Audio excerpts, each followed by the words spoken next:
Good morning student. ಎಲ್ಲರಿಗೂ ವಿದ್ಯಾಶಕ್ತಿಯ ಗಣಿತ ವಿಭಾಗಕ್ಕೆ ಸ್ವಾಗತ. ನಾನಿವತ್ತು 10ನೇ ತರಗತಿಯ ವಾಸ್ತವ ಸಂಖ್ಯೆಗಳು, ಅದು ಪಾರ್ಟ್ 1 ಲಾಸ್ಟ್ ಚಾಪ್ಟರ್ ವಾಸ್ತವ ಸಂಖ್ಯೆಗಳು. ಆಮೇಲೆ ಇವತ್ತು ಹೇಳ್ತಾ ಇರೋದು ಕೂಡ ಲಾಸ್ಟ್ ಟಾಪಿಕ್. ಅದು ನೆಕ್ಸ್ಟ್ ಪಾರ್ಟ್ 2 ಅನ್ನ ಸ್ಟಾರ್ಟ್ ಮಾಡಕ್ ಬರ್ತಿದ್ದಂತ. ಸೊ ಈಗ ಪಾರ್ಟ್ 2 ಇದು ರಿಯಲ್ ನಂಬರ್ಸ್ ಒಳಗ ನಾವ್ ಏನ್ ಹೇಳ್ತಾ ಇದ್ವಿ ಅಂದ್ರೆ, ಭಾಗಲಬ್ಧ ಸಂಖ್ಯೆಗಳು ಮತ್ತು ಅವುಗಳ ದಶಮಾಂಶ ವಿಸ್ತರಣೆ. ಭಾಗಲಬ್ಧ ಸಂಖ್ಯೆಗಳು ಮತ್ತು ಅವುಗಳ ದಶಮಾಂಶ ವಿಸ್ತರಣೆಯನ್ನ ನಾನು ನಿಮಗ ಹೇಳ್ತಾ ಇದ್ದೆ, ಹೌದಾ? ಸೊ ಇದ್ರೊಳಗೆ ಕಂಡೀಷನ್ ನಿಮಗ ದಶಮಾಂಶ ವಿಸ್ತರಣೆಗಳು ಲಾಸ್ಟ್ ಟೈಮ್ ನಿಮಗೆ ಸ್ವಲ್ಪ ಎಕ್ಸಾಂಪಲ್ ಅನ್ನ ಕೊಟ್ಟು ನಾನು ಸ್ಟಾಪ್ ಮಾಡಿದ್ದೆ. ಸೊ ಇಲ್ಲಿ ಒಂದು ಎಕ್ಸಾಂಪಲ್ ಕೊಟ್ಟಿದ್ದೆ ನೋಡ್ರಿ ನಿಮಗ.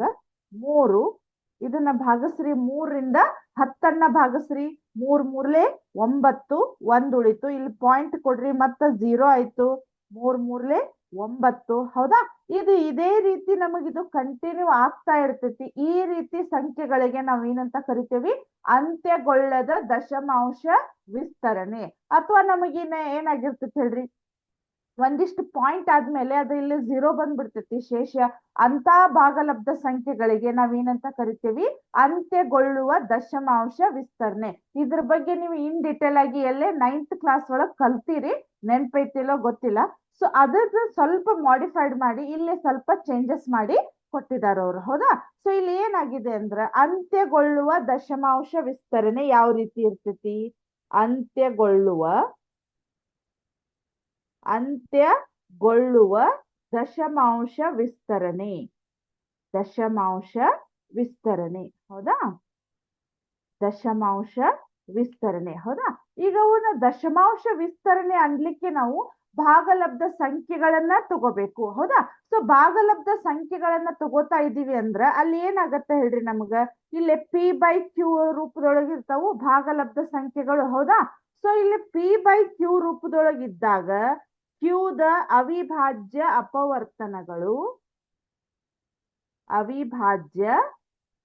ಅಪವರ್ತನಗಳು ಅಂದ್ರ ಈ ಛೇದದಲ್ಲಿರ್ತಕ್ಕಂತಹ ಸಂಖ್ಯೆಯ ಅವಿಭಾಜ್ಯ ಅಪವರ್ತನಗಳು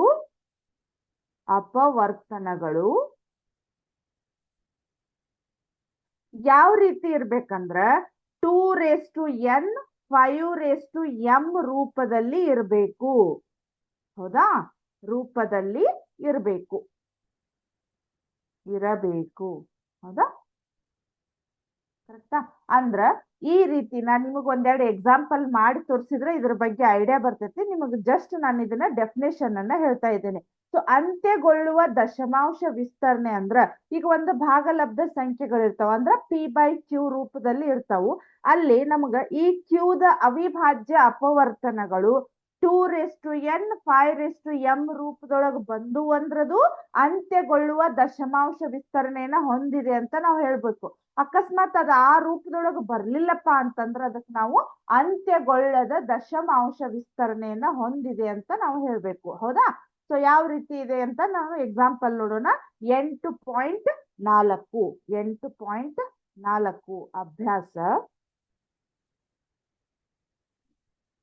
ಅಭ್ಯಾಸ 8.4 ಅದ್ರೊಳಗ ಫಸ್ಟ್ ಒನ್ ಇದೆ ನೋಡ್ರಿ, ಏನಿದೆ ಅಂತ ನೋಡೋಣ ಅಂತ. ದೀರ್ಘ ಭಾಗಾಕಾರ ಕ್ರಿಯೆಯನ್ನು ಮಾಡದೆ ಈ ಕೆಳಗಿನ ಭಾಗಲಬ್ಧ ಸಂಖ್ಯೆಗಳು ಅಂತ್ಯಗೊಳ್ಳುವ ದಶಮಾಂಶ ವಿಸ್ತರಣೆಯನ್ನು ಹೊಂದಿವೆಯೇ ಅಥವಾ ಅಂತ್ಯಗೊಳ್ಳದೆ ಆಗುವ ದಶಮಾಂಶ ವಿಸ್ತರಣೆಯನ್ನು ಹೊಂದಿವೆ ಎಂದು ತಿಳಿಸಿ ಅಂತ ಇದೆ. ಅಂದ್ರ ನಿಮ್ಗೆ ಆಗಲೇ ತೋರಿಸಿದ್ನಲ್ಲ ನಾನು, 10ನ್ನ 3ರಿಂದ ಭಾಗಾಕಾರ ಮಾಡ್ಕೊಂತ ಹೋಗಿ ಅದಕ್ಕೆ ನಾವ್ ಏನಂತ ಕರಿತೇವೆ ಅಂದ್ರ ದೀರ್ಘ ಭಾಗಾಕಾರ ಕ್ರಿಯೆ ಅಂತೀವಿ. ಬಟ್ ಅದನ್ನ ದೀರ್ಘ ಭಾಗಾಕಾರ ಕ್ರಿಯೆ ಮಾಡದೆ ನೀವು ಅಂತ್ಯಗೊಳ್ಳುವ ದಶಮಾಂಶ ವಿಸ್ತರಣೆ ಹೌದು ಅಲ್ಲೋ ಅನ್ನೋದನ್ನ ನಾವು ಕಂಡುಹಿಡಿಬೇಕು. ಬಟ್ ನಾ ಈಗ ಏನ್ ಡೆಫಿನೇಷನ್ ಬರ್ತಿದ್ನಲ್ಲ ಆ ಮೆಥಡ್ ಅನ್ನ ಯೂಸ್ ಮಾಡ್ಕೊಂಡು ನಾವೇನ್ ಮಾಡ್ಬೇಕು ಹೇಳ್ರಿ, ಅದು ಅಂತ್ಯಗೊಳ್ತೈತೋ ಅಂತ್ಯಗೊಳ್ಳುವುದಿಲ್ಲ ಅನ್ನೋದನ್ನ ನಾವು ಕಂಡುಹಿಡಿಬೇಕು. ಫಾರ್ ಎಕ್ಸಾಂಪಲ್ ಫಸ್ಟ್ ಕ್ವಶನ್ ಏನಿದೆ ನೋಡ್ರಿ, 13/3125 ಅಂತ ಇದೆ, ಹೌದಾ? 3125 ಅಂತ ಇದೆ. ನಾವ್ ಏನ್ ಮಾಡ್ಬೇಕು, ಇಲ್ಲಿ ಮೇಲಿನ ಸಂಖ್ಯೆ ಯಾವ್ದಾದ್ರು ಇದು ಅದನ್ನೇನ್ ನಾವು ಕನ್ಸಿಡರ್ ಮಾಡೋ ಹೋಗಿಲ್ಲ. ಸೊ ಇಲ್ಲಿ ಕೆಳಗಿರ್ತಕ್ಕಂತ ಸಂಖ್ಯೆಯನ್ನಷ್ಟ ನಾವು ಕನ್ಸಿಡರ್ ಮಾಡ್ಬೇಕು. ಏನಿದೆ ಇಲ್ಲಿ 3125 ಅಂತ ಇದೆ. ಇದನ್ನ ನಾವೇನ್ ಮಾಡ್ಬೇಕು, ಅವಿಭಾಜ್ಯ ಅಪವರ್ತನಗಳನ್ನ ತೆಗಿಬೇಕು. ಅವಿಭಾಜ್ಯ ಅಪವರ್ತನಗಳು. ಸೊ ಇಲ್ಲಿ ಏನಾಗಿದೆ ನೋಡ್ರಿ, ನಮಗ ಇಲ್ಲಿ 5 ಇರೋದ್ರಿಂದ ನಾನು ಡೈರೆಕ್ಟ್ 2 ತಗೊಂಡ್ರೆ ನಮಗದು ಬರುದಿಲ್ಲ. ಯಾಕಂದ್ರೆ ಇಲ್ಲಿ 5 ಇದೆ, 2 ಮಧ್ಯೆ ಒಳಗ ಲಾಸ್ಟ್ 5 ಬರುವಂತಹ ಸಂಖ್ಯೆ ನಮಗ ಬರಾಕ ಸಾಧ್ಯನೇ ಇಲ್ಲ. ಹೌದಾ? ಸೊ ನಾ ಈಗ ಏನ್ ಮಾಡ್ತೇನೆ, ಡೈರೆಕ್ಟ್ 5 ತಗೋತೇನೆ. ಹೌದಾ? 5 6 30. ಹೌದಾ? 1 ಉಳಿತು, 12 ಆಯ್ತು, 5 2 10. ಕರೆಕ್ಟ್. ಅದಾದ್ಮೇಲೆ 5 5 25. ನೆಕ್ಸ್ಟ್ 5 1 ಕರೆಕ್ಟ್, 5 2 10, ಆಮೇಲೆ 5 5 25. ಕರೆಕ್ಟ್. 5 2 10, 5 5 25, 5 5 ನೆಕ್ಸ್ಟ್ 5 1. ಹೌದಾ? ಸೊ ಹಂಗಾದ್ರೆ 5 ಎಷ್ಟಾದ್ರು ಹೇಳ್ರಿ ಇಲ್ಲಿ? 5 ಸಲ ಆಯ್ತು. ಕರೆಕ್ಟಾ? ನಾ ಇದನ್ನ ಯಾವ ರೀತಿ ಬರಿತೇನಂದ್ರ 13 ಡಿವೈಡೆಡ್ ಬೈ 5/5 ಇದನ್ನ 2/0 ಅಂತ ಬರಿತೇನೆ. ಯಾಕಂದ್ರೆ ಇಲ್ಲಿ 2 ಅನ್ನೋದು ನಮಗ 0 ಆಗಿದೆ, ಅಂದ್ರ 2 ಬಂದೇ ಇಲ್ಲ ನಮಗ. ಬಟ್ ನಮಗ ಅಂತ್ಯಗೊಳ್ಳುವ ದಶಮಾಂಶ ವಿಸ್ತರಣೆಯನ್ನ ಕಂಡು ಹಿಡಿಬೇಕಾದ್ರ ಅದು ಯಾವ ರೂಪದೊಳಗೆ ಇರ್ಬೇಕು ಹೇಳ್ರಿ? 2n ಇಂಟು 5m ರೂಪದೊಳಗ ಇರಬೇಕು. ಸೊ ನಮಗಿಲ್ಲಿ 5/5 ಬಂದಿದೆ, ಬಟ್ ಇಲ್ಲಿ 2 ಇಲ್ಲದ ಕಾರಣಕ್ಕ ನಾನು ಏನ್ ಮಾಡ್ತೇನೆ, ಇದನ್ನ 2/0 ಅಂದ್ರ 2/0 ಅಂದ್ರ ಅದ್ರದ್ದು ವ್ಯಾಲ್ಯೂ ಎಷ್ಟು ಬರ್ತೈತಿ? ನಮಗ 1 ಬರ್ತೈತಿ. ಸೊ 5 ಸಲ ಗುಣಾಕಾರ ಮಾಡಿದಾಗ ನಮಗ 3125 ಬರ್ತೈತಿ. ಸೊ ಈ ರೂಪದೊಳಗಿದೆ ಅಂದ್ರ ಇದು ಏನಾಗತ್ತ ನಮಗ? ಅಂತ್ಯಗೊಳ್ಳುವ ಭಾಗ ಅಂದ್ರ ಅಂತ್ಯಗೊಳ್ಳುವ ದಶಮಾಂಶ ವಿಸ್ತರಣೆಯನ್ನ ಹೊಂದಿದೆ ಅಂತ ಬರಿಬೇಕು ನಾವು. ಜಸ್ಟ್ ಈ ರೂಪದೊಳಗೆ ತಂದಿಟ್ಬಿಟ್ರೆ ಮುಗೀತ್ ನಮಗ. ಹೌದಾ? ಅಂತ್ಯಗೊಳ್ಳುವ ದಶಮಾಂಶ ವಿಸ್ತರಣೆಯನ್ನ ಹೊಂದಿದೆ. ವಿಸ್ತರಣೆ ಹೊಂದಿದೆ ಅಂತ ಬರಿಬೇಕು. ಕರೆಕ್ಟಾ? ಅಂದ್ರೆ ನಮಗ್ ಈ ರೂಪದೊಳಗ ಇರ್ಬೇಕು. ಕಂಪಲ್ಸರಿ ಇದ್ರೊಳಗ ಮತ್ತೊಂದು ಸಂಖ್ಯೆ ಬಂದ್ರು ಕೂಡ ಅದು ನಮಗ ಕನ್ಸಿಡರ್ ಆಗುದಿಲ್ಲ. ಹೌದಾ? ನೆಕ್ಸ್ಟ್ ಹೋಗೋಣ ಈಗ. ನೆಕ್ಸ್ಟ್ ಆಮೇಲೆ ಸೆಕೆಂಡ್ ಒನ್ ಏನಿದೆ ನೋಡ್ರಿ, 17 ಡಿವೈಡೆಡ್ ಬೈ 8 ಅಂತ ಇದೆ ಸೆಕೆಂಡ್ ಒನ್. ಹೌದಾ? ಇಲ್ಲಿ ನೋಡ್ರಿ, ಈ 8ರದ್ದು ಅವಿಭಾಜ್ಯ ಅಪವರ್ತನಗಳನ್ನ ನಾವು ತಗೋಣಂತ. ಸೊ 2 4 2 2 ಆಮೇಲೆ 2 1. ಕರೆಕ್ಟಾ? ಸೊ ಹಾಗಾದ್ರೆ ಎಷ್ಟಾಯ್ತು ನೋಡ್ರಿ ಇಲ್ಲಿ? 17 ಡಿವೈಡೆಡ್ ಬೈ 2/3 ಅಂದ್ರ 2³ ಇಂಟು ಇದನ್ನ ನಾನು ಏನ್ ಮಾಡ್ತೇನೆ, 5 ಇಲ್ಲದೆ ಇರೋ ಕಾರಣಕ್ಕ 5/0 ಅಂತ ಬರಿತೇನೆ. ಸೊ ಇದು ಕೂಡ ನಮ್ಗೆ ಏನಾಯ್ತು ಹೇಳ್ರಿ? ಅಂತ್ಯಗೊಳ್ಳುವ ದಶಮಾಂಶ ವಿಸ್ತರಣೆಯನ್ನ ಇದು ಹೊಂದಿದೆ. ಈ ಭಾಗಲಬ್ಧ ಸಂಖ್ಯೆ ಅಂತ್ಯಗೊಳ್ಳುವ ದಶಮಾಂಶ ವಿಸ್ತರಣೆಯನ್ನ ಹೊಂದಿದೆ ಅಂತ ನಾವು ಹೇಳ್ಬೋದು. ಕರೆಕ್ಟಾ? ನೆಕ್ಸ್ಟ್ ಹೋಗೋಣ ಈಗ. ನೆಕ್ಸ್ಟ್ ಥರ್ಡ್ ಒನ್ ಏನಿದೆ ನೋಡ್ರಿ, 64 ಡಿವೈಡೆಡ್ ಬೈ 455 ಅಂತ ಇದೆ. ಹೌದಾ? ಸೊ ಎಷ್ಟಾಗತ್ತ ನೋಡೋಣಂತೀಗ. 455ರ ಅವಿಭಾಜ್ಯ ಅಪವರ್ತನಗಳನ್ನ ನಾವು ತೆಗಿಯೋಣಂತ. ಸೊ ಇಲ್ಲಿ ನಾನು 2 ತಗೊಳ್ಳಿಕ್ಕೂ ಬರುದಿಲ್ಲ. ಹೌದಾ? ಯಾಕಂದ್ರೆ ಇಲ್ಲಿ ಲಾಸ್ಟ್ 5 ಇರೋದ್ರಿಂದ ನಾವು 2 ತಗೊಂಡು ವೇಸ್ಟ್ ಆಗತ್ತ. ಆಮೇಲೆ 3ರಿಂದನೂ ಹೋಗುದಿಲ್ಲ ಈಗದು. ಡೈರೆಕ್ಟ್ ನಾನು ಏನ್ ಮಾಡ್ತೇನೆ, 5 ತಗೋತೇನೆ. ಹೌದಾ? 5 9 45, 5 1 5. ಕರೆಕ್ಟಾ? ಆಮೇಲೆ ಡೈರೆಕ್ಟ್ ನಾನು ಇದು 5ರಿಂದ ಅಂತೂ ಹೋಗುದಿಲ್ಲ. ಸೊ ಅವಾಗ ನಾ ಏನ್ ಮಾಡ್ತೇನೆ, 7 ತಗೋತೇನೆ. 7 1 7, 2 ಉಳಿತು 21 ಆಯ್ತು, 7 3 21 ಆಯ್ತು. ನೆಕ್ಸ್ಟ್ 13 1 13 ಆಯ್ತು. ಕರೆಕ್ಟಾ? ಸೊ ಇಲ್ಲಿ ಏನಾಗ್ಬಿಡುತ್ತೆ ನಮಗಂದ್ರ 64 ಡಿವೈಡೆಡ್ ಬೈ 5 ಇಂಟು 7 ಇಂಟು 13 ಅಂದ್ರೆ ಇದು ಏನಾಯ್ತು ನಮಗ? ಈ ರೂಪದೊಳಗ ಬರ್ಲಿಲ್ಲ. ಸೊ ಈ ರೂಪದೊಳಗ ಬರ್ಲಿಲ್ಲ ಅಂತಂದ್ರ ಈ ಭಾಗಲಬ್ಧ ಸಂಖ್ಯೆ ಅಂತ್ಯಗೊಳ್ಳದ ದಶಮಾಂಶ ವಿಸ್ತರಣೆಯನ್ನ ಹೊಂದಿದೆ ಅಂತ ಅರ್ಥ. ನಮಗೆ ಕಂಪ್ಲೀಟ್ಲಿ 2 ಮತ್ತು 5ರ ರೂಪದೊಳಗ ಅಷ್ಟ ಬರ್ಬೇಕು ಅವಿಭಾಜ್ಯ ಸಂಖ್ಯೆಗಳು. ಅಂದ್ರೆ ನಮಗದು ಅಂತ್ಯಗೊಳ್ಳುವ ದಶಮಾಂಶ ವಿಸ್ತರಣೆಯನ್ನ ಹೊಂದಿದೆ ಅಂತ ನಾವು ಹೇಳ್ಬೋದು. ಬಟ್ ಇದು ಹಿಂಗಿತ್ತಂದ್ರ ಈ ರೂಪದೊಳಗ ಬಂದಿರೋ ಕಾರಣಕ್ಕ ಇದು ಅಂತ್ಯಗೊಳ್ಳದ ದಶಮಾಂಶ ವಿಸ್ತರಣೆಯನ್ನ ಹೊಂದಿದೆ.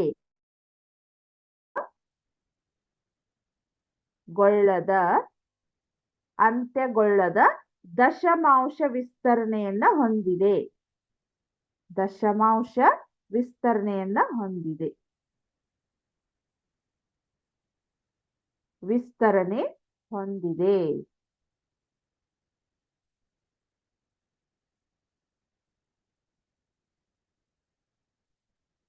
ಹೌದಾ? ಕರೆಕ್ಟಾ? ನಮಗ ಕಂಪ್ಲೀಟ್ಲಿ ನೆನಪಿರ್ಬೇಕು, ಈ ಭಾಗಲಬ್ಧ ಸಂಖ್ಯೆಗಳ ದಶಮಾಂಶ ವಿಸ್ತರಣೆ ಹೊಂದಿದೆ ಇಲ್ಲ ಅಂತ ಕೇಳಿದ್ರೆ ಈ ರೂಪದೊಳಗಿದ್ರೆ ಮಾತ್ರ ನಮಗ ಅಂತ್ಯಗೊಳ್ಳುವ ದಶಮಾಂಶ ವಿಸ್ತರಣೆಯನ್ನ ಹೊಂದಿದೆ ಅಂತ ಹೇಳ್ಬೋದು. ಇಲ್ಲೇ ಇಲ್ಲ ಅಂದ್ರೆ ಅದನ್ನ ಅಂತ್ಯಗೊಳ್ಳದ ದಶಮಾಂಶ ವಿಸ್ತರಣೆ ಅಂತ ಹೇಳ್ಬೇಕು. ಅರ್ಥ ಆಯ್ತು ಇದು? ಈಗ ಸೆಕೆಂಡ್ ಮೇನ್ ಹೋಗೋಣ. ಉಳಿದುದು ಇನ್ನೊಂದಿಷ್ಟು ಎಕ್ಸಾಂಪಲ್ಸ್ ಗಳದು ನೀವ ಮಾಡ್ಬೋದು. ಕರೆಕ್ಟಾ? ನೆಕ್ಸ್ಟ್ ಸೆಕೆಂಡ್ ಒನ್ ಏನಿದೆ ನೋಡ್ರಿ, ಒಂದರಲ್ಲಿನ ಅಂತ್ಯಗೊಳ್ಳುವ ದಶಮಾಂಶ ವಿಸ್ತರಣೆ ಹೊಂದಿರುವ ಭಾಗಲಬ್ಧ ಸಂಖ್ಯೆಗಳ ಪ್ರಶ್ನೆ ಒಂದರಲ್ಲಿನ ಅಂದ್ರೆ ಈಗ ಆಲ್ರೆಡಿ ಮಾಡಿರ್ತಕ್ಕಂಥ ಅದನ್ನ ಏನ್ ಮಾಡಿದ್ವಿ, ಜಸ್ಟ್ ನಾವು ಅಂತ್ಯಗೊಳ್ಳುವ ವಿಸ್ತರಣೆ ಹೊಂದೈತೆ ಇಲ್ಲೋ ಅನ್ನೋದನ್ನ ಅಷ್ಟ ಕಂಡಿಡಿದ್ವಿ. ಬಟ್ ಅವ್ರು ಏನ್ ಹೇಳ್ಯಾರ, ಅದನ್ನ ದಶಮಾಂಶ ವಿಸ್ತರಣೆಯನ್ನ ಬರೀರಿ ಅಂತ ಹೇಳಿದ್ದಾರೆ. ಸೊ ಅದಕ್ಕೆ ನಾನು ನಿಮ್ಗೆ ಫಸ್ಟ್ ಒಂದು ಎಕ್ಸಾಂಪಲ್ ಅನ್ನ ಮಾಡಿ ತೋರಿಸ್ತೇನೆ ನೋಡ್ರಿ. 13 ಡಿವೈಡೆಡ್ ಬೈ 3125 ಅದನ್ನೇ ಫಸ್ಟ್ ಪ್ರಾಬ್ಲಮ್ ಅನ್ನ ತಗೊಂಡ ನೀವು ಮಾಡ್ರಿ ಅಂತ ಹೇಳಿದಾರು. ಸೊ ಅಲ್ಲಿ ಏನಾಗಿತ್ತು ನೋಡ್ರಿ, ಅವಿಭಾಜ್ಯ ಅಪವರ್ತನಗಳು ಯಾವ ರೀತಿ ಬಂದಿದ್ವು ನಮಗ? 5 6 30, ಕರೆಕ್ಟಾ? 5 2 5 5. ಸೊ ಆಮೇಲೆ 5 1 5 2 10, 5 5 25, 5 25, 5 5, ನೆಕ್ಸ್ಟ್ 5 1. ಕರೆಕ್ಟ್? ಇವಾಗ ಏನ್ ಮಾಡ್ಬೇಕಂದ್ರ ನಾನು ಇದನ್ನ ಯಾವ ರೀತಿ ಬರಿತೆ ನೋಡ್ರಿ, 13 ಡಿವೈಡೆಡ್ ಬೈ 5/5 ಅಂತ ಇದೆ. ಹೌದಾ? 5/5 ಅಂದಾಗ ಇಲ್ಲಿ ನಮಗ್ ಏನಾಗತ್ತಂದ್ರ, ಈಗ ಇದು 5 ಬಂದಿದೆ ಅಲ್ಲ, ಸೊ ನಾ ಈಗ ಇದನ್ನ 5 ಬಂದಿದ್ದನ್ನ ಏನ್ ಮಾಡ್ಬೇಕು, ಇದ್ರ ಉಲ್ಟಾ ಇಲ್ಲೇ 5 ಇದ್ದಾಗ ನಾನು ಏನ್ ಮಾಡ್ಬೇಕು, ಇಲ್ಲಿ ಏನ್ ಬರಿತೇನೆ ನೋಡ್ರಿ, 2/5 ಬರಿತೇನಿ. ಇಲ್ಲಿ ಕೂಡ ನಾನು 2/5 ಬರಿತೀನಿ. ಕರೆಕ್ಟ್? 2/5 ಅಂತ ಬರಿತೇನೆ. ಹೌದಾ? ಆಕ್ಚುಲಿ ಇಲ್ಲಿ ಏನಾಗತ್ತೆ ಹೇಳ್ರಿ, ನಮಗ ಇಲ್ಲೇ 5 ಇರೋದ್ರಿಂದ ಇದನ್ನ ಏನ್ ಮಾಡ್ತೇನೆ ನಾನು 2/0 ಅಂತ ಅಷ್ಟ ಬರಿತೇನೆ ಇದನ್ನ. ಹೌದಾ? ಯಾಕಂದ್ರೆ ಇಲ್ಲೇ ನಮಗಿದು ಕರೆಕ್ಟ್ ಬ್ಯಾಲೆನ್ಸ್ ಆಗ್ಬೇಕು. ಇದನ್ನ 2/5 ಅಂತ ಬರೆಯೋ ಹಾಗಿಲ್ಲ. ಇಲ್ಲಿ ಏನಾಗತ್ತ 2/0 ಅಂತ ಬರಿತೇನಿ. ಸೊ ಅವಾಗ ಏನಾಗತ್ತ ನೋಡ್ರಿ, 13 ಇಂಟು ಎಷ್ಟಾಗತ್ತ, 13 ಇಂಟು 1 ಅಂದ್ರ 13 ಆಯ್ತು. ಇಲ್ಲೇ 5 2 10, ಇಲ್ಲಿ ಮ್ಯಾಲ್ ಬರ್ತಕ್ಕಂತ ಸಂಖ್ಯೆ ನಮ್ಗೆ ಏನಾಯ್ತು ಇದು ಅಂದ್ರೆ ಇದು 5 ಬರೆದ್ರು ನಡೀತೈತಿ, ಅಥವಾ ನೀವು ಹಿಂಗ್ ಬರೆದ್ರು ಓಕೆ. ಇದನ್ನ ಹಿಂಗ್ ಬರೆದ್ರು ಓಕೆ. ಇಲ್ಲೇ 2/5 ಅನ್ನ ಬರೀರಿ. ಹೌದಾ? ಅಂದ್ರ ನಮಗ ಈಸಿ ಆಗ್ತೈತಿ. ಕರೆಕ್ಟಾ? ಸೊ ಈಗ ನಾ ಏನ್ ಮಾಡ್ತೇನೆ ನೋಡ್ರಿ, 13 ಇಂಟು ಇಲ್ಲಿ ನೋಡ್ರಿ, ಈ 2 5 ಸತಿ ಗುಣಾಕಾರ ಮಾಡ್ಬೇಕು. 2 into 2 into 2 into 2 into 2. 2 2 4, 4 2 8, 8 2 16, 16 2 32 divided by ಇಲ್ಲಿ ಈ ರೀತಿ ಇದ್ದು ಅಂದ್ರ ನಿಮಗ ಘಾತಾಂಕಗಳ ನಿಯಮಗಳ ನೆನಪಿದ್ರ ಗೊತ್ತಾಗ್ತಾವು. ಸೊ ಇಲ್ಲಿ ಅಷ್ಟೇ ನಾವು ಗುಣಾಕಾರ ಮಾಡಿ 5 2 10 ಅನ್ನ ಆಸ್ ಇಟ್ ಈಸ್ ಇಡ್ಬೇಕು. ಹೌದಾ? ಸೊ ಇಲ್ಲಿ ಎಷ್ಟಾಗತ್ ನೋಡ್ರಿ, ಈಗ 13 2 26. ಹೌದಾ? 13 3 39, 40 41 ಡಿವೈಡೆಡ್ ಬೈ 10/5 ಅಂದ್ರ 1 ಮುಂದೆ 5 0 ಅನ್ನ ಬರಿಬೇಕು. 1 2 3 4 5. ಕರೆಕ್ಟ್? ಇವಾಗ ಏನ್ ಮಾಡ್ಬೇಕು, ಇಲ್ಲಿ 5 0 ಇರೋದ್ರಿಂದ ಇಲ್ಲಿ ಮೇಲೆ ನಾನು 5 ಸ್ಥಾನವನ್ನ ಬಿಟ್ಟು ಪಾಯಿಂಟ್ ಅನ್ನ ಕೊಡ್ಬೇಕು, ಅಥವಾ 5 ಡಿಜಿಟ್ ಅನ್ನ ಬಿಟ್ಟು ನಾನು ಪಾಯಿಂಟ್ ಅನ್ನ ಕೊಡ್ಬೇಕು. ಸೊ ಎಷ್ಟಾಗತ್ತ, 1 2 3 6 1 4 4 5. ಹೌದಾ? ಅಂದ್ರ ಈ 13 ಡಿವೈಡೆಡ್ ಬೈ 3125 ಭಾಗಾಕಾರ ಮಾಡಿ ನಾವು ದಶಮಾಂಶ ವಿಸ್ತರಣೆ ಒಳಗ ಬರ್ದೀವಿ ಅಂದ್ರೆ ಎಷ್ಟಾಯ್ತು, ಇದು 0.00416 ಅಂತ ಆಯ್ತು. ಏನಿಲ್ಲ, ಸಿಂಪಲ್. ಇಲ್ಲೇ ಅಂತೂ ನೀವು ಅವಿಭಾಜ್ಯ ಅಪವರ್ತನಗಳನ್ನ ತಕ್ಕೋತೀರಿ. ನೀವು ಇಲ್ಲೇ 2 ಇಂಟು 0 ಬರ್ದಿದ್ದೆ ನಾನು, ಬಟ್ ಅದು ನಿಮಗೆ ಈಸಿ ಮೆಥಡ್ ಆಗೋದಿಲ್ಲ. ಸೊ ಇದನ್ನ ಏನ್ ಮಾಡ್ಬೇಕೀಗ, ಇಲ್ಲಿ 5/5 ಇರೋದ್ರಿಂದ ಇಲ್ಲಿ ಇಲ್ಲದೆ ಇರುವಂತಹ ಸಂಖ್ಯೆಯನ್ನ ನಾವು ಇಲ್ಲೇ ಬರಿಬೇಕು. 2/5 ಇಲ್ಲೇ 2/5 ಅನ್ನ ಬರಿಬೇಕು. 13 ಆಸ್ ಇಟ್ ಈಸ್ ಇತ್ತು. 2/5 ಅಂದ್ರೆ ಎಷ್ಟಾಗತ್ ನಮಗ? 2ಅನ್ನ 5 ಸತಿ ಗುಣಾಕಾರ ಮಾಡಿದಾಗ 32 ಆಗತ್ತ. ಅದಾದ್ಮೇಲೆ 5 ಎರಡ್ಲೆ 10, ಇದೊಂದು 5 ಎಷ್ಟಾಗತ್ತ? 5 0 ಬರ್ತಾವು. ಇಲ್ಲಿ 13 ಮತ್ತು 32ಅನ್ನ ಗುಣಾಕಾರ ಮಾಡಿದಾಗ ನಮ್ಗೆ ಎಷ್ಟು ಬರ್ತೈತಿ? 416 ಬರ್ತೈತಿ. ಸೊ ಅದನ್ನ ನಾವೇನ್ ಮಾಡ್ಬೇಕು? 5 0 ಇರೋದ್ರಿಂದ ಅತ್ತಾಗಿಂದ 5 ಡಿಜಿಟ್ ಅನ್ನ ಬಿಟ್ಟು ನಾವೇನ್ ಮಾಡ್ಬೇಕು? ಪಾಯಿಂಟ್ ಅನ್ನ ಕೊಡ್ಬೇಕು. ಎಷ್ಟಾಗತ್ತ? 0.00416 ಅಂತ ಆಗತ್ತ. ಅಂದ್ರೆ ಇದನ್ನ ನಾವು ಇಲ್ಲಿಂದ ದಶಮಾಂಶ ವಿಸ್ತರಣೆಗೆ ಬರೆದಾಗ ಈ ರೀತಿ ಆಗ್ತೈತಿ. ಹೌದಾ? ಸೊ ಇದು ನಿಮ್ದು ಅಭ್ಯಾಸ 8.4 ಇಲ್ಲಿಗೆ ಇದು ಮುಕ್ತಾಯವಾಯ್ತು. ಇದ್ರ ಜೊತೆಗೆ ನಿಮಗ ಪಾರ್ಟ್ 1 ಮುಗೀತು. ಇದ್ರೊಳಗೆ ಇನ್ನೊಂದು ಪಾಠ ಇದೆ, ಕನ್ಸ್ಟ್ರಕ್ಷನ್ ಅಥವಾ ರಚನೆಗಳು ಅಂತ ಇದಾವ್. ತ್ರಿಭುಜಗಳ ರಚನೆ ಅದು ಇದೆ. ಬಟ್ ಅದನ್ನ ನಾನು ನಿಮಗ ಇನ್ನು ನೆಕ್ಸ್ಟ್ ಹೇಳ್ತೇನೆ. ಯಾಕಂದ್ರೆ ಸ್ವಲ್ಪ ಅಭ್ಯಾಸವನ್ನ ಕವರ್ ಮಾಡ್ಕೊಂಡು ಅದನ್ನ ಹೇಳ್ತೇನೆ. ಈಗ ಭಾಗ 2ರಿಂದ ನಾವು ಮತ್ತೆ ಸ್ಟಾರ್ಟ್ ಮಾಡೋಣಂತ. ಸೊ ಭಾಗ 2 ಏನಿದೆ ಅಂದ್ರೆ ನಿಮಗ ಬಹು ಪದೋಕ್ತಿಗಳು ಅಥವಾ ಪಾಲಿನಾಮಿಯಲ್ಸ್ ಅಂತ ಇದಾವ. ಹೌದಾ? ಬಹು ಪದೋಕ್ತಿಗಳು, ಬಹು ಪದೋಕ್ತಿಗಳು. ಹೌದಾ? ಬಹು ಪದೋಕ್ತಿಗಳು.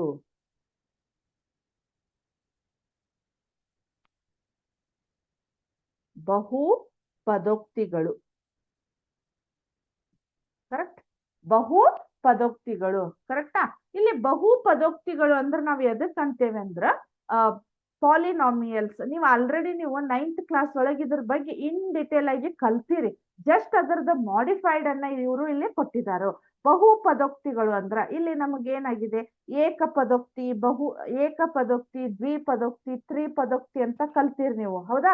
ಸೊ ಈಗ ನಾನ್ ಬರೀ 2x ಬರದೆ ಅದು ಏಕ ಪದೋಕ್ತಿ, ಅಥವಾ 2x + 2 ಬರದೆ ಅದು ದ್ವಿಪದೋಕ್ತಿ. ಕರೆಕ್ಟಾ?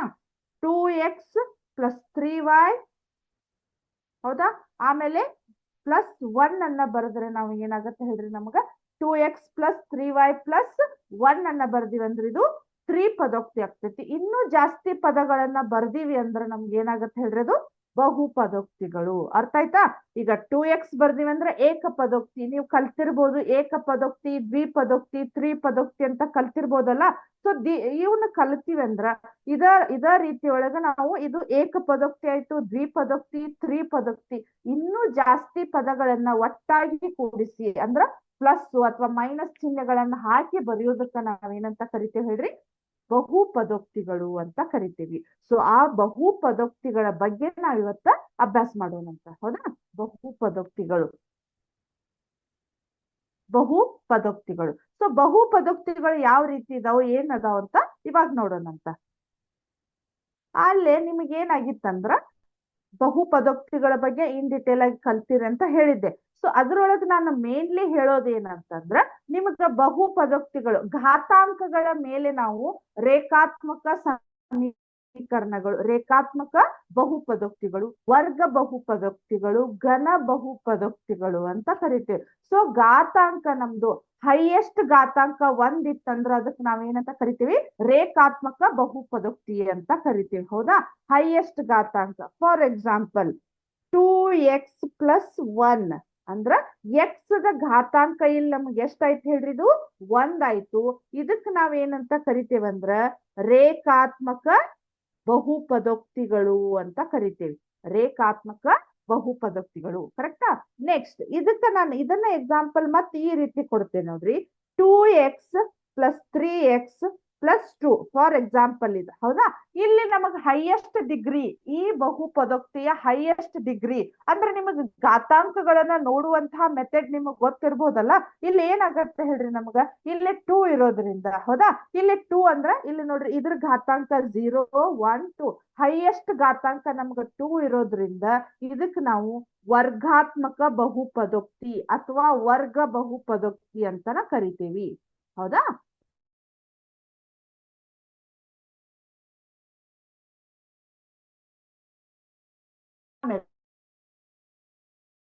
x + 4 ಅಂತ ತಗೋತೀವಿ. ಹೌದಾ? ಇಲ್ಲಿ ನಮಗೆ ಇದ್ರದ್ದು ಹೈಯೆಸ್ಟ್ ಘಾತಾಂಕ ಎಷ್ಟಾಯ್ತು ಹೇಳ್ರಿ? ಘಾತಾಂಕ ಹೈಯೆಸ್ಟ್ ಡಿಗ್ರಿ ಎಷ್ಟಾಯ್ತು?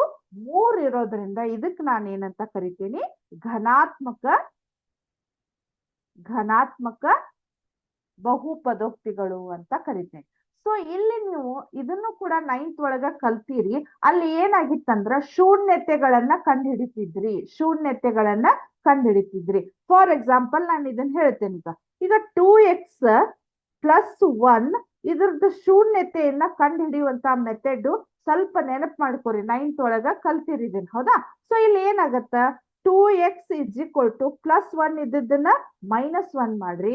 ಸೊ x -1/2 ಅಂದ್ರ ಈ ಎಕ್ಸ್ ವ್ಯಾಲ್ಯೂವನ್ನ ನಾನು ಇಲ್ಲಿ ಹಾಕಿದೆ ಅಂದ್ರ ಇದರ ಆನ್ಸರ್ 0 ಬರ್ತೈತಿ. ಈ ಆನ್ಸರ್ 0 ಬರುವಂತಹ ಸಂಖ್ಯೆಗೆ ನಾವೇನಂತ ಕರಿತೀವಿ? ಶೂನ್ಯತೆಗಳಂತ ಕರಿತೀವಿ. ಸೊ ಈ ಶೂನ್ಯತೆಗಳನ್ನ ನಾವ್ ಏನ್ ಮಾಡಿದ್ವಿ ಅಂದ್ರ ಫಸ್ಟ್ ಲೆಕ್ಕಗಳನ್ನ ಮಾಡಿ, ಈ ರೀತಿ ಪ್ರಾಬ್ಲಮ್ಸ್ ಗಳನ್ನ ಸಾಲ್ವ್ ಮಾಡಿ ನಾವೇನ್ ಮಾಡ್ತಿದ್ವಿ? ಶೂನ್ಯತೆಗಳನ್ನ ಕಂಡುಹಿಡಿತಿದ್ವಿ. ಬಟ್ ಇಲ್ಲಿ ನೀವು 10th ಏನ್ ಮಾಡ್ಬೇಕಂದ್ರ ಸಾರಿ ಅಲ್ಲಿ ಒಂದು ಗ್ರಾಫ್ ಇರ್ತೈತಿ. ಆ ಗ್ರಾಫ್ ಮುಖಾಂತರ ಆ ಸಮೀಕರಣಕ್ಕ ಎಷ್ಟು ಶೂನ್ಯತೆಗಳದಾವ ಅನ್ನೋದನ್ನ ನಾವು ಕಂಡುಹಿಡಿಬಹುದು, ಹೌದಾ? ಅದು ಯಾವ ರೀತಿ ಇದೆ ಏನಂತ ನೋಡೋಣ. ಅದಕ್ಕಿಂತ ಮುಂಚೆ ನಾನು ನಿಮಗ ಮಲ್ಟಿಪಲ್ ಚಾಯ್ಸ್ ಕ್ವಶನ್ಸ್ ಇದಾವು. ಇದನ್ನ ಫಸ್ಟ್ ಸಿಮ್ಯುಲೇಷನ್ ಅನ್ನ ತೋರಿಸಿ ನಾನು ನಿಮಗ ಮಲ್ಟಿಪಲ್ ಚಾಯ್ಸ್ ಕ್ವಶನ್ಸ್ ಗಳನ್ನ ಕೇಳ್ತೇನಂತ, ಹೌದಾ? ಸೊ ಇಲ್ಲಿ ಯಾವ ರೀತಿ ನಮಗ ಶೂನ್ಯತೆಗಳು ಬರ್ತಾವು ಅನ್ನೋದನ್ನ ನಾ ತೋರಿಸ್ತೇನೆ ನೋಡ್ರಿ. ಇಲ್ಲಿ 1 ಸೆಕೆಂಡ್. ಇಲ್ಲಿ ನೋಡ್ರಿ, ಹೌದಾ? ಇಲ್ಲಿ ಶೂನ್ಯತೆಗಳಂದ್ರ ನಮ್ಗೆ ಇಲ್ಲಿ ಏನಾಗತ್ತಂದ್ರ ಇಲ್ಲಿ ನೋಡ್ರಿ, ಇದು ನಿಮ್ಗ ಗ್ರಾಫ್ ಬಗ್ಗೆ ಐಡಿಯಾ ಅಂತೂ ಇದೆ, ಹೌದಾ? ಸೊ ಗ್ರಾಫ್ ಬಗ್ಗೆ ಐಡಿಯಾ ಇದ್ದಾಗ ಇದು ಏನಾಗತ್ತ? ಇದು ಯಾವ ಅಕ್ಷ ಹೇಳ್ರಿ? ಇದು y ಅಕ್ಷ. ಇದು ಏನಿದೆ ಅಲ್ಲ, ಇದು x ಅಕ್ಷ. ನಮಗಿಲ್ಲಿ ಬಹುಪದೋಕ್ತಿ ಒಳಗ ಆಲ್ರೆಡಿ ನೀವು ಕಲ್ತಿರ್ಬೋದು. ಮೇ ಬಿ ನಿಮ್ಗೆ ಇದು ಸ್ವಲ್ಪ ಪಾಠ ಮುಗ್ದಿರ್ಬೋದಂತ ನಾನು ಥಿಂಕ್ ಮಾಡ್ತೇನೆ. ಸೊ ಇಲ್ಲಿ ಏನಾಗತ್ತ? ನಮ್ಗ ಈ ಎಕ್ಸ್ ಅಕ್ಷವನ್ನ ಈ ಗ್ರಾಫ್ನ ಗೆರೆ ಎಷ್ಟು ಸ್ಥಾನಗಳಲ್ಲಿ ಅಥವಾ ಎಷ್ಟು ಬಿಂದುಗಳಲ್ಲಿ ಛೇದಿಸಿರ್ತೈತಲ್ಲ ಅದೇ ಅದರದ್ದು ನಮ್ಗೆ ಏನಾಗತ್ತೆ ಹೇಳ್ರಿ? ಶೂನ್ಯತೆಗಳಾಗ್ತಾವು, ಹೌದಾ? ಇಲ್ಲಿ ನೋಡ್ರಿ, ನಂಬರ್ಸ್ ಆಫ್ ಜೀರೋಸ್, ಶೂನ್ಯತೆಗಳು ಎಷ್ಟು ಅದಾವ? ಹಾಗಾದ್ರೆ ಇಲ್ಲಿ ಎಕ್ಸ್ ಅಕ್ಷವನ್ನದು 2 ಪಾಯಿಂಟ್ಗಳಲ್ಲಿ ಛೇದಿಸಿದೆ. ಇಲ್ಲಿ 1 ಮತ್ತೆ ಇಲ್ಲಿ 2 ಅದಾವ, ಹೌದಾ? ಸೊ ನಾ ಇದನ್ನು ಸ್ವಲ್ಪ ಶೂನ್ಯತೆಗಳನ್ನ ಜಾಸ್ತಿ ಮಾಡ್ತೇನೆ ನೋಡ್ರಿ. ಕರೆಕ್ಟಾ? ಇಲ್ಲಿ ಏನಾಯ್ತು? ಇದು 3 ಸ್ಥಾನಗಳಲ್ಲಿ ಛೇದಿಸ್ತು. ಇದು 1, ಇದು 2, ಇದು 3. ಇದ್ರ ತಕ್ಕ ಹಾಗೆ ನಮ್ಗಿಲ್ಲಿ ಸಮೀಕರಣ ಕೂಡ ನಮಗಿಲ್ಲಿ ಚೇಂಜ್ ಆಗ್ತಾ ಇರ್ತೈತಿ. ಕರೆಕ್ಟ್? ನೆಕ್ಸ್ಟ್ ಈಗ ನೋಡ್ರಿ, ನಾನು ಎಷ್ಟ್ ಮಾಡ್ತೇನೆ? 4 ಮಾಡ್ತೇನೆ. ಕರೆಕ್ಟಾ? ಹೌದಾ? ಇದು ಓನ್ಲಿ ಎಕ್ಸ್ ಅಕ್ಷವನ್ನ ಛೇದಿಸ್ತೈತೆ ಇಲ್ಲೋ ಅಷ್ಟೇ ನೋಡ್ಬೇಕು ನಾವು. y ಅಕ್ಷವನ್ನ ಅಕಸ್ಮಾತ್ ನಮ್ಗೆ ಇಲ್ಲಿ ಏನಾಗಿರ್ತೈತಿ? 0 ಇದೆ ಅನ್ನ ನೋಡ್ತೇನೆ. ಇಲ್ಲ, ಹೈಯೆಸ್ಟ್ ಇಲ್ಲಿ ಏನಾಗಿದೆ? ನಮಗ 2ನ ಇದೆ. 0 ಇತ್ತಪ್ಪ ಅಂದ್ರೆ ಇಲ್ಲಿ ಏನಾಗಿ ಬಿಡ್ತೈತಿ? ನಮಗ y ಅಕ್ಷದ ಮೇಲೆ ಅಷ್ಟೇ ಇರ್ತೈತಿ. ಅವಾಗ ಅದರದ ಶೂನ್ಯತೆ ಏನಾಗತ್ತ? ನಮಗ 0 ಆಗತ್ತ, ಹೌದಾ? ಸೊ ಇಲ್ಲಿ ಏನಾಗತ್ ನೋಡ್ರಿ, ಇಲ್ಲಿ ನಂಬರ್ಸ್ ಆಫ್ ಜೀರೋಸ್ 1 2 3 4 ಅಂತ ಇದಾವು. ಅದಾದ್ಮೇಲೆ ನೋಡ್ರಿ, ಇನ್ನು 6 ಮಾಡ್ಬೋದು ಇದನ್ನ. ಕರೆಕ್ಟಾ? ಅಂದ್ರ ಆ ಗ್ರಾಫಿನ ಲೈನ್ ಏನಿದೆ ಅಲ್ಲ, ಅದು ಎಕ್ಸ್ ಅಕ್ಷವನ್ನ ಎಷ್ಟು ಬಿಂದುಗಳಲ್ಲಿ ಛೇದಿಸುತ್ತಲ್ಲ ಅದಕ್ಕ ನಾವೇನಂತ ಕರಿತೇವಿ? ಶೂನ್ಯತೆಗಳು ಅಂತ ಕರಿತೇವಿ. ನಿಮಗೆ ಇದನ್ನ ಬಾಳ ಅಂದ್ರೆ ನಿಮ್ಗ ಮಲ್ಟಿಪಲ್ ಚಾಯ್ಸ್ ಕ್ವಶನ್ಸ್ ಒಳಗ ಬಾಳ ಬಂದಿರ್ತೈತಿ. ಅಂದ್ರೆ ಯಾವ್ದೋ ಒಂದು ಗ್ರಾಫ್ ಅನ್ನ ಕೊಟ್ಟು ಇದರದ ಶೂನ್ಯತೆ ಎಷ್ಟು ಅಂತ ಕೇಳ್ತಾ ಇದ್ರು. ನೀವು ನೋಡೋದೇನಂದ್ರ ಆ ಲೈನು ಎಕ್ಸ್ ಅಕ್ಷವನ್ನ ಎಷ್ಟು ಪಾಯಿಂಟ್ಗಳಲ್ಲಿ ಛೇದಿಸಿದೆ ಅಥವಾ ಸಂಧಿಸಿದೆ ಅಥವಾ ಟಚ್ ಮಾಡಿದೆ ಅನ್ನೋದನ್ನ ನಾವು ಕಲ್ಪನೆ ಇಟ್ಕೋಬೇಕು. ಸೊ ಇಲ್ಲಿ 6 ಆಯ್ತು, ಹೌದಾ? ನಾನೀಗ 7 ಮಾಡ್ಬೋದು. ಕರೆಕ್ಟಾ? 3 4 5 6 7 ಪಾಯಿಂಟ್ಗಳಲ್ಲಿ ಛೇದಿಸಿದೆ. ಹಾಗಾದ್ರೆ ಅದರದ ಶೂನ್ಯತೆ ನಮಗ 7 ಆಗತ್ತ. ಅಥವಾ ಇಲ್ಲಿ 2 ನೋಡ್ರಿ. ಕರೆಕ್ಟಾ? 2 ಪಾಯಿಂಟ್ಗಳಲ್ಲಿ, ಹೌದಾ? ಇದರ ಬಗ್ಗೆ ಇನ್ನೂ ಇನ್ ಡಿಟೇಲ್ ಆಗಿ ಹೇಳ್ತೇನೆ. ಅದಕ್ಕಿಂತ ಮುಂಚೆ ಇವತ್ತ ಮಲ್ಟಿಪಲ್ ಚಾಯ್ಸ್ ಕ್ವಶನ್ಸ್ ಗಳನ್ನ ಕೇಳಿದ ಮೇಲೆ ನಾನು ನಿಮಗ ಮತ್ತೆ ಇದನ್ನ ಅಭ್ಯಾಸವನ್ನ ಕಂಟಿನ್ಯೂ ಮಾಡೋಣಂತ. ಸೊ ಮಲ್ಟಿಪಲ್ ಚಾಯ್ಸ್ ಯಾವ ರೀತಿ ಇದಾವಂತ ನೋಡೋಣಂತ.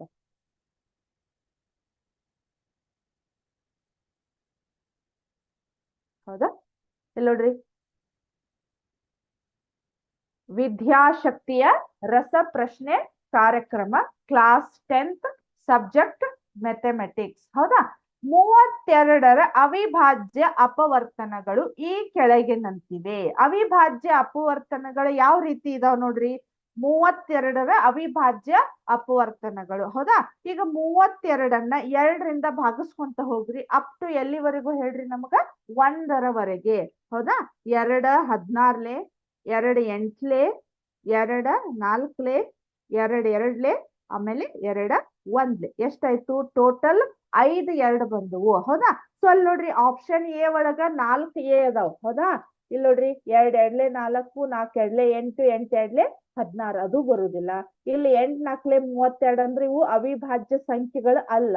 ಆಮೇಲೆ ಇದು ಕೂಡ ನಮಗ ಅವಿಭಾಜ್ಯ ಸಂಖ್ಯೆಗಳು ಅಲ್ಲ.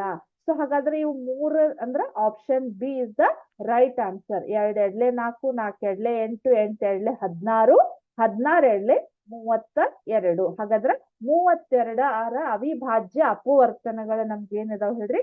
2ನ್ನ 5 ಸತಿ ಗುಣಾಕಾರ ಮಾಡಿದಾಗ. ಹೌದಾ? ನೆಕ್ಸ್ಟ್ 10/3. ಇದು ಅಲ್ಲಿ ನೋಡ್ರಿ 10/3. ಆಪ್ಷನ್ ಎ ಅಂತ್ಯಗೊಳ್ಳುವ ದಶಮಾಂಶ ವಿಸ್ತರಣೆ. ಆಪ್ಷನ್ ಬಿ ಅಂತ್ಯಗೊಳ್ಳದ ದಶಮಾಂಶ ವಿಸ್ತರಣೆ. ಆಪ್ಷನ್ ಸಿ ಅವಿಭಾಜ್ಯ ಸಂಖ್ಯೆ. ಆಪ್ಷನ್ ಡಿ ಯಾವುದು ಅಲ್ಲ. ಹಾಗಾದ್ರೆ ಅದು 10/3 ಅಂದ್ರ 3ನ್ನ 10ರಿಂದ ಅಂದ್ರ 10ನ್ನ 3ರಿಂದ ಭಾಗಿಸಿದಾಗ ಅದ ಏನಾಗತ್ತ ನಮಗ? ಅದು ಭಾಗಾಕಾರ ಮುಗಿತೈತೇನೋ ಅದ್ರದ್ದು? ಇಲ್ಲ. ಅಂದ್ರದು ಅಂತ್ಯಗೊಳ್ಳದ ದಶಮಾಂಶ ವಿಸ್ತರಣೆ. ನಿಮ್ಗೆ ಎಕ್ಸಾಂಪಲ್ ಅನ್ನ ನಾನು 2-3 ಸಲ ಕ್ಲಾಸ್ ಒಳಗೆ ತೋರಿಸಿದ್ದೇನೆ. ಹೌದಾ? ಸೊ ಏನಾಗತ್ತೆ ಹೇಳ್ರಿ ಹಾಗಾದ್ರೆ?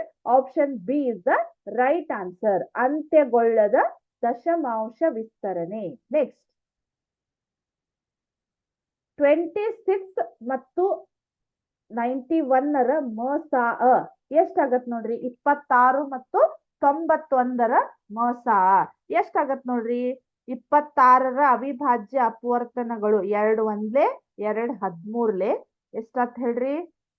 13 1ಲೆ. ನೆಕ್ಸ್ಟ್ 91 ಅಂದ್ರ ಎಷ್ಟಾಗತ್ ನೋಡ್ರಿ? 13 7ಲೆ 91 ಅಥವಾ 7 1ಲೆ 7 ಅಂದ್ರ ಇಲ್ಲಿ ಕಾಮನ್ ಇರುವಂತ ಸಂಖ್ಯೆ ಏನಾಗತ್ ನಮಗ? 13 ಆಗತ್ತ. ಸೊ ಮಸಾ ಕೂಡ ನಮ್ಗೆ ಎಷ್ಟಾಗತ್ ಹೇಳ್ರಿ?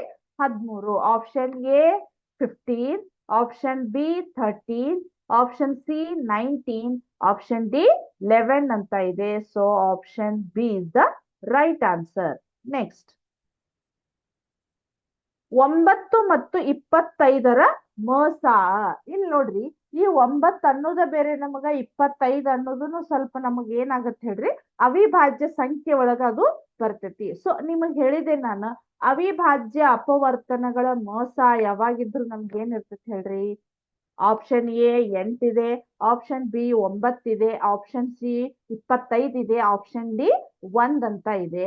ಹಾಗಾದ್ರೆ ನಮ್ದು ಏನಾಗತ್ತೆ ಹೇಳ್ರಿ? Option D is the right answer. ಅಂದ್ರ ಅವಿಭಾಜ್ಯ ಸಂಖ್ಯೆಗಳ ಮಸಾ ನಮ್ಗೆ ಎಷ್ಟಾಗಿರ್ತೈತಿ? ಯಾವಾಗಿದ್ರು 1 ಆಗಿರ್ತೈತಿ. ನೆಕ್ಸ್ಟ್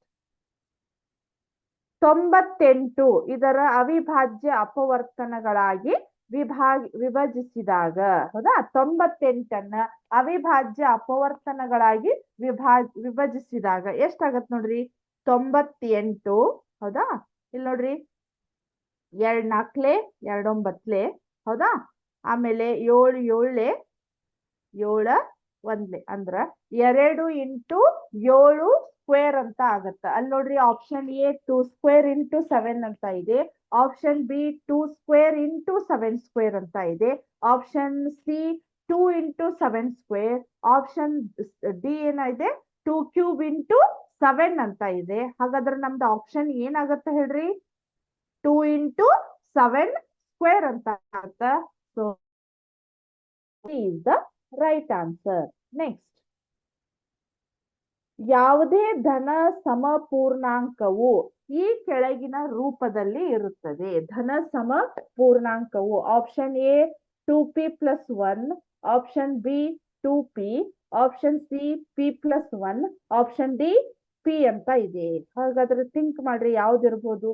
ಸಮ ಬೆಸ ಪೂರ್ಣಾಂಕಗಳು ಯಾವ ರೀತಿ ಇರ್ತಾವು? ಸಮಪೂರ್ಣಾಂಕಗಳು ಯಾವ ರೀತಿ ಇರ್ತಾವು? ಇಲ್ಲೇ ಯಾವ ರೂಪದೊಳಗೆ ಇರ್ತೈತೆ ಅಂದ್ರೆ ಇದು option B is the right answer. 2p ಅಂತ ಇರ್ತೈತಿ. ನೆಕ್ಸ್ಟ್ ಪೈ ಇದು ಒಂದು ಆಪ್ಷನ್ ಎ ಸ್ವಾಭಾವಿಕ ಸಂಖ್ಯೆ, ಆಪ್ಷನ್ ಬಿ ಭಾಗಲಬ್ಧ ಸಂಖ್ಯೆ, ಆಪ್ಷನ್ ಸಿ ಅಭಾಗಲಬ್ಧ ಸಂಖ್ಯೆ, ಆಪ್ಷನ್ ಡಿ ಪೂರ್ಣ ಸಂಖ್ಯೆ ಅಂತ ಇದೆ. ಹಾಗಾದ್ರೆ ಪೈ ಒಂದು ಯಾವ ಸಂಖ್ಯೆ ಅದು ಹೇಳ್ರಿ? ಅಭಾಗಲಬ್ಧ ಸಂಖ್ಯೆ. ಅದನ್ನ ನಾವು p/q ರೂಪದೊಳಗ ವ್ಯಕ್ತಪಡಿಸ್ಲಿಕ್ಕೆ ಆಗುದಿಲ್ಲ. ಹೌದಾ?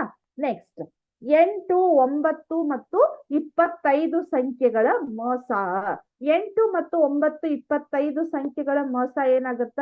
ಇವು ಕೂಡ ನಮಗ ಅಲ್ಲೇ ಫಸ್ಟ್ ಒಂದು ಎಕ್ಸಾಂಪಲ್ ಇತ್ತಲ್ಲ, ಅದೇ ರೀತಿ ಬೇರೆ ಬೇರೆ ಸಂಖ್ಯೆಗಳು ಸ್ವಲ್ಪ ಅವಿಭಾಜ್ಯ ಸಂಖ್ಯೆಗಳೊಳಗ ಬರೋದ್ರಿಂದ ಇದ್ರದ್ದು ಮೊಸ ಕೂಡ ನಮ್ಗೆ ಎಷ್ಟಾಗ್ಬೋದು ಹೇಳ್ರಿ? 8 ಇದೆ, 9 ಇದೆ, 3 ಇದೆ, 1 ಇದೆ. So option D is the right answer. Next 2, 3, 5 ಮತ್ತು 3, 5, 7, 3ರ ಸಂಖ್ಯೆಗಳ ಮೊಸ. ನಿಮಗ್ ನಾ ಏನ್ ಹೇಳಿದ್ದೆ? ಕಾಮನ್ ಇರುವಂತಹ ಸಂಖ್ಯೆಯನ್ನ ತಗೋಬೇಕು ಅಂತ ಹೇಳಿ. ಸೊ ಇಲ್ಲೇ 3 ಇಲ್ಲಿ ಇದೆ, ಇಲ್ಲಿ ಇದೆ, ಅಂದ್ರೆ 3ಅನ್ನ ತಗೊಂಡ್ವಿ. ಅದಾದ್ಮೇಲೆ 5 ಇಲ್ಲಿ ಇದೆ, ಇಲ್ಲಿ ಇದೆ, ಬಟ್ ಇಲ್ಲಿ 7 ಇಲ್ಲ, ಇಲ್ಲಿ 2 ಇಲ್ಲ, ಆಮೇಲೆ ಇನ್ನೊಂದು ಎಕ್ಸ್ಟ್ರಾ 3 ಇಲ್ಲಿದೆ, ಇಲ್ಲಿಲ್ಲ. ಸೊ ಹಾಗಾದ್ರೆ ಕಾಮನ್ ಇರುವಂತಹ ಸಂಖ್ಯೆ 3 ಮತ್ತು 5. ಹಾಗಾದ್ರೆ ಈ ಸಂಖ್ಯೆಗಳ ಮೊಸ ಎಷ್ಟಾಗತ್ತ ನೋಡ್ರಿ? Option A 3, option B 10, option C 15, option D 20 ಅಂತ ಇದೆ. ಹಾಗಾದ್ರೆ 3 ಮತ್ತು 5ರ 3 ಮತ್ತು ಇಂಟು 5 ಮಾಡ್ರಿ, ಎಷ್ಟಾಗತ್ತ ಹೇಳ್ರಿ ನಮಗ? 3 5 15. ಕರೆಕ್ಟಾ? ಈ ಸಂಖ್ಯೆಗಳ ಮೊಸ. ನೆಕ್ಸ್ಟ್ 3, 5, 7 ಈ ಸಂಖ್ಯೆಗಳ ಮೊಸ. Option A 1, option B 105, option C 5 ಅಂತ ಇದೆ, ಆಪ್ಷನ್ ಡಿ 7 ಅಂತ ಇದೆ. ಹೌದಾ? ಸೊ ಹಾಗಾದ್ರೆ ಇವು 3 ಸಂಖ್ಯೆಗಳು ಯಾವ ರೀತಿಯ ಸಂಖ್ಯೆಗಳಿವು? ಅವಿಭಾಜ್ಯ ಸಂಖ್ಯೆಗಳು. ನೆನಪಿಟ್ಕೋರಿ, ಈ ರೀತಿ ಕ್ವಶನ್ ಸುಮ್ಮನೆ ನೀವು ಅನ್ನೆಸೆಸರಿ ಏನ್ ಮಾಡ್ತೀರಿ? ಅವಿಭಾಜ್ಯ ಅಪವರ್ತನಗಳನ್ನ ತೆಗೆದು ಗುಣಾಕಾರ ಮಾಡಿ ಈ ರೀತಿ ಎಲ್ಲಾ ಪ್ರಾಬ್ಲಮ್ ಇದೆ. ಅದನ್ನ ಏನ್ ಮಾಡ್ಬೇಕು ಹೇಳ್ರಿ ನೀವು? ಅವಿಭಾಜ್ಯ ಸಂಖ್ಯೆಗಳ ಮೊಸ ಅಂದ್ರ ನೆನ್ಪಿಟ್ಕೊಂಡ್ಬಿಡ್ರಿ, 1 ಅಂತ ಇರ್ತೈತಿ. So option A is the right answer. ಕರೆಕ್ಟಾ? ಇದು ಇವತ್ತಿನ ನಿಮ್ದು ರಸಪ್ರಶ್ನೆ ಆಗಿತ್ತು. ಅದು ಯಾವ ಪಾಠದ ಮೇಲೆ ಹೇಳ್ರಿ? ವಾಸ್ತವ ಸಂಖ್ಯೆಗಳು ಅಥವಾ ರಿಯಲ್ ನಂಬರ್ಸ್ ಅಂತ ಇತ್ತು. ಈಗ ನೆಕ್ಸ್ಟ್ ನಾನು ನಿಮಗ ಬಹು ಪದೋಕ್ತಿಗಳನ್ನ ಸ್ಟಾರ್ಟ್ ಮಾಡಿದ್ದೆ. ಸೊ ಅದರ ಗ್ರಾಫ್ ಬಗ್ಗೆ ಇನ್ನೂ ಇನ್ ಡಿಟೇಲ್ ಆಗಿ ನೆಕ್ಸ್ಟ್ ಕ್ಲಾಸ್ ಒಳಗ ಕಂಟಿನ್ಯೂ ಮಾಡೋಣ ಅಂತ. Thank you.